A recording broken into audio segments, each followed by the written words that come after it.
Je cède maintenant la parole au député de Camille-Lorrain, qui dispose d'environ 7 minutes. Merci beaucoup. Bonjour. Bonjour.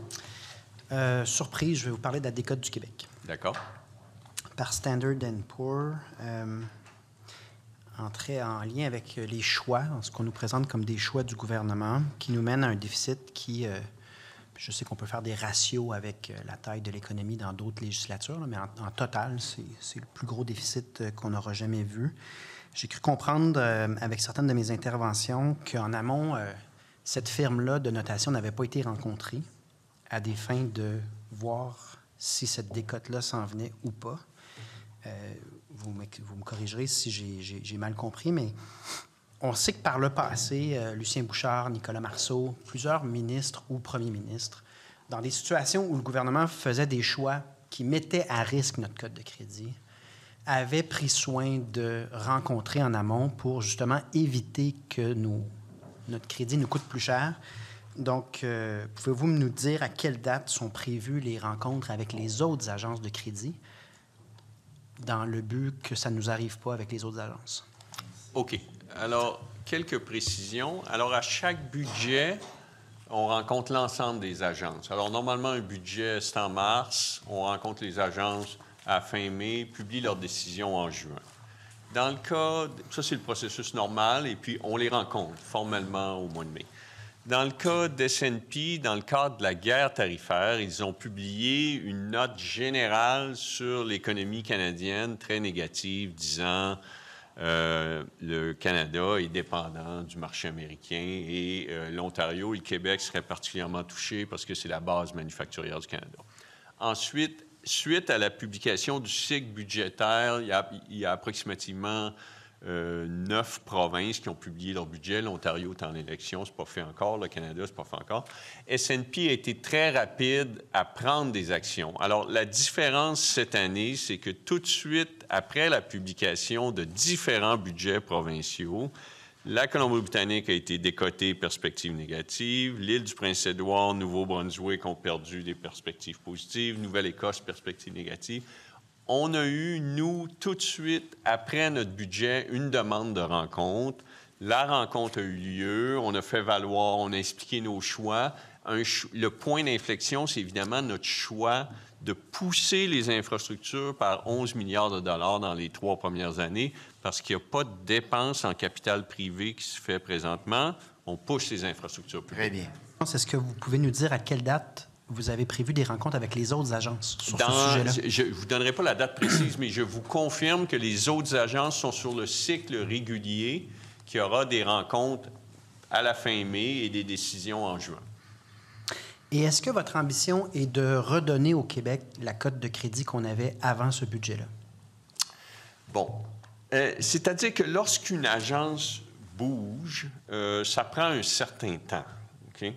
Par exemple, récemment, l'Ontario a été rehaussé, la cote de crédit. Ça a pris plusieurs années. L'Ontario avait une perspective positive avant. Alors, mon ambition, c'est personnelle, c'est qu'au rapport préélectoral de 2026, l'ensemble des partis politiques qui iront en campagne électorale seront sur la base d'un cadre financier qui est solide, stable, soutenable. Alors, on veut améliorer le cadre financier indépendamment de la décision des S&P. Oui, mais c'est pas ça ma question. Ma question, c'est est-ce que vous comptez vous présenter aux prochaines élections comme formation politique avec la même décote? Est-ce que vous vous fixez l'objectif de restaurer notre cote de crédit ou en fait vous laissez aller puis on va se retrouver en élection puis tout le monde va assumer qu'on va vivre avec cette nouvelle cote de crédit pour la suite? Bon. Alors, on a eu une décote perspective stable.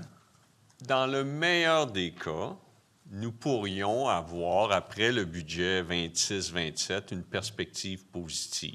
Okay? Parce qu'il faut bien comprendre qu'il y a un contexte, là.